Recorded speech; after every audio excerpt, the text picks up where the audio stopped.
Assalamualaikum warahmatullahi wabarakatuh. Shalom. Om Swastiastu. Namo Buddhaya. Salam kebajikan bagi kita semua. Kami dari kelompok 15 Akan menjelaskan materi mengenai e-court atau peradilan elektronik. Selamat menyaksikan.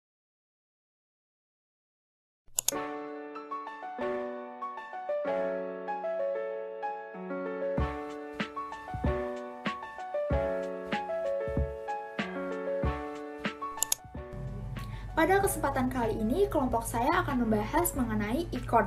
Pertama-tama, saya akan menjelaskan pengertian e-court terlebih dahulu. Apa sih e-court itu? E-court merupakan layanan bagi para pengguna yang terdaftar untuk melakukan pendaftaran perkara secara online, sehingga para pengguna mendapatkan taksiran panjar biaya perkara secara online, pembayaran secara online, pemanggilan yang dilakukan dengan saluran elektronik, dan persidangan yang dilakukan secara elektronik. Nah, sistem e-court Mahkamah Agung ini mengatur mulai dari pengguna layanan administrasi perkara, pendaftaran administrasi perkara, pemanggilan para pihak, penerbitan salinan putusan, tata kelola administrasi, dan pembayaran biaya perkara yang seluruhnya dilakukan secara elektronik atau online saat mengajukan permohonan atau gugatan perkara perdata, agama, tata usaha negara yang berlaku di masing-masing lingkungan peradilan tanpa perlu datang langsung ke gedung pengadilan. Sehingga dalam hal ini akan memudahkan masyarakat apabila ingin melakukan pendaftaran perkara. Selanjutnya, saya akan membahas mengenai sejarah munculnya e-court. Bagaimana sih sejarah munculnya e-court? Pada tanggal 13 Juli tahun 2018, Mahkamah Agung Republik Indonesia secara resmi telah merilis aplikasi e-court. E-court atau yang lebih akrab dengan istilah peradilan secara elektronik merupakan terobosan yang diluncurkan oleh Mahkamah Agung di bidang administrasi pelayanan peradilan berbasis elektronik yang memanfaatkan teknologi informasi dengan berlandaskan pada Peraturan Mahkamah Agung Nomor 3 Tahun 2018 tentang administrasi perkara di pengadilan secara elektronik.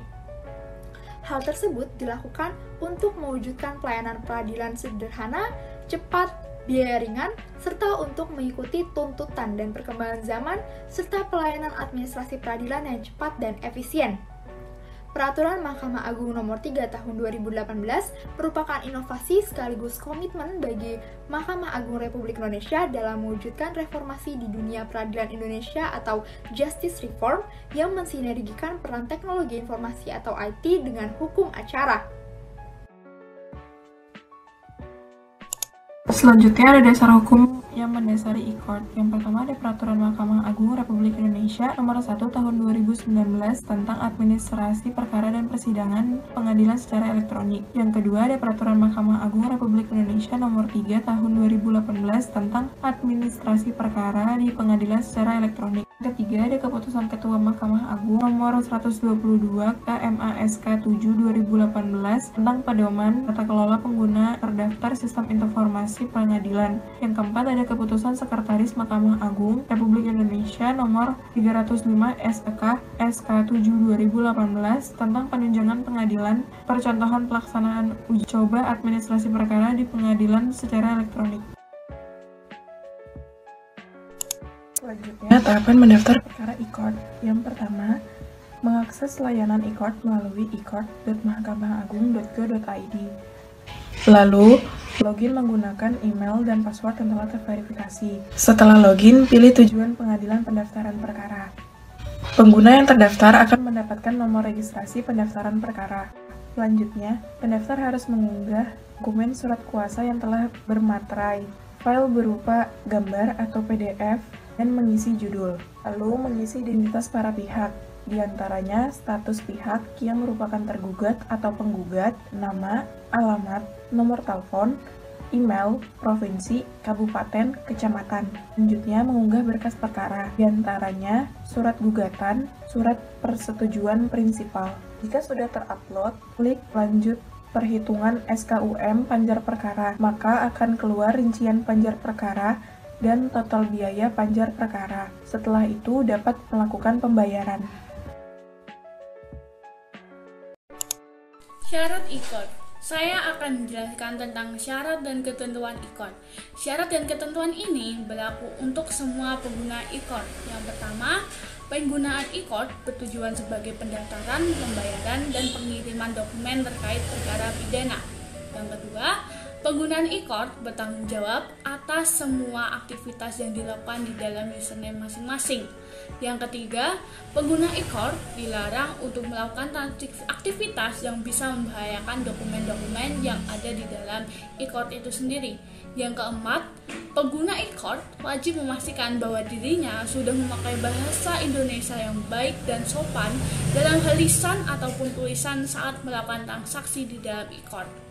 Yang kelima, pengguna e-court dilarang menggunakan hal-hal ilegal yang dapat membahayakan di dalam e-court. Yang keenam, pengguna e-court dilarang membagikan password dan username nama masing-masing kepada orang lain.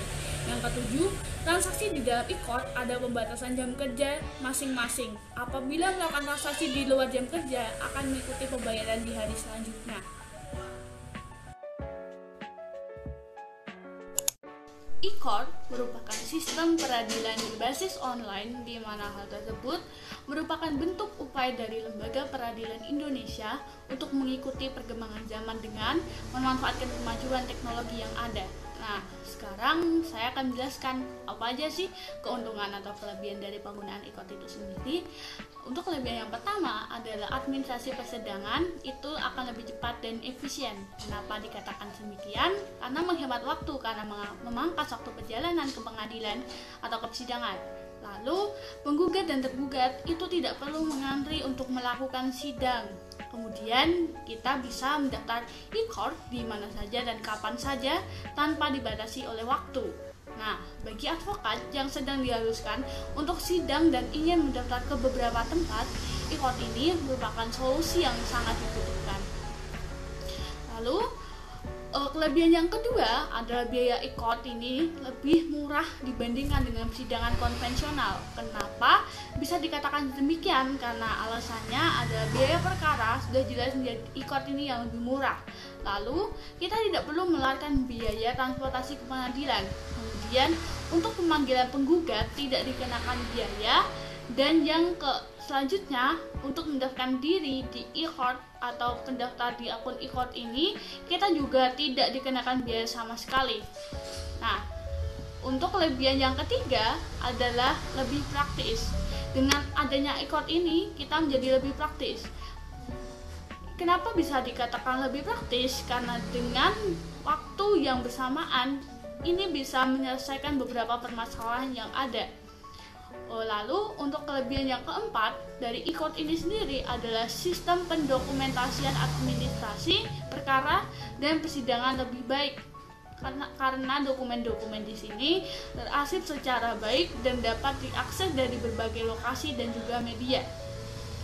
Untuk kelebihan yang kelima adalah lebih murah karena mudah menjangkau luar domisili, karena dengan pendaftaran e-court kita bisa memilih pengadilan dimanapun selagi pengadilan tersebut sudah mendaftarkan layanan e-court. Lalu, untuk kelebihan yang keenam adalah pemberitahuan mengenai konten ini juga lebih langsung masuk ke email kita, jadi kita lebih mudah dan lebih cepat untuk mengaksesnya.